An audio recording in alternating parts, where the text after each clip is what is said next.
ఒక్కసారి అవకాశం ఇవ్వండి.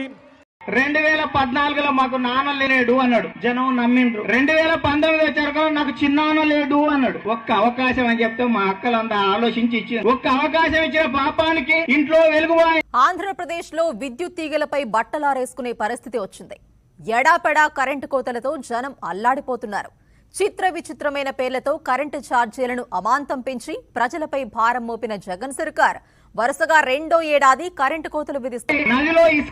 గుంటూరు జిల్లాలో ఇసుక మాఫియా పెట్టిరేగిపోతోంది. స్వయంగా వైసీపీ నాయకులే దగ్గరుండి మరీ అక్రమ ఇసుక తవ్వకాలు జరిపిస్తున్నారన్న ఆరోపణలు బలంగా వినిపిస్తున్నాయి. నాయకులు మాత్రం నిబంధనలు తుంగలో తొక్కి అక్రమ తవ్వకాలు చేపడుతున్నారని నియోజకవర్గ ఇన్ఛార్జ్ వేగేసిన ఆగ్రహం వ్యక్తం చేశారు.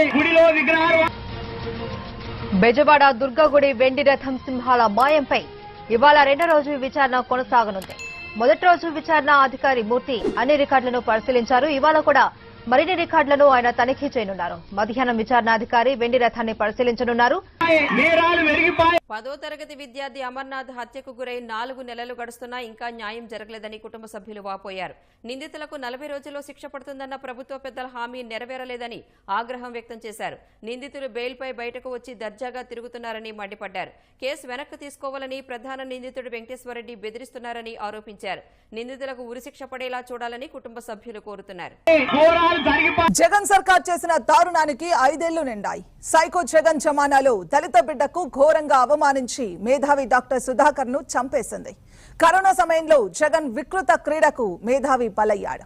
కరోనా వైరస్ విజృంభిస్తున్న వేళ ఆసుపత్రిలో గ్లౌజ్లు, మాస్కులు ఇవ్వకపోవడంపై ప్రశ్నించిన డాక్టర్ సుధాకర్ మాస్కు అడగడమే నేరమైంది.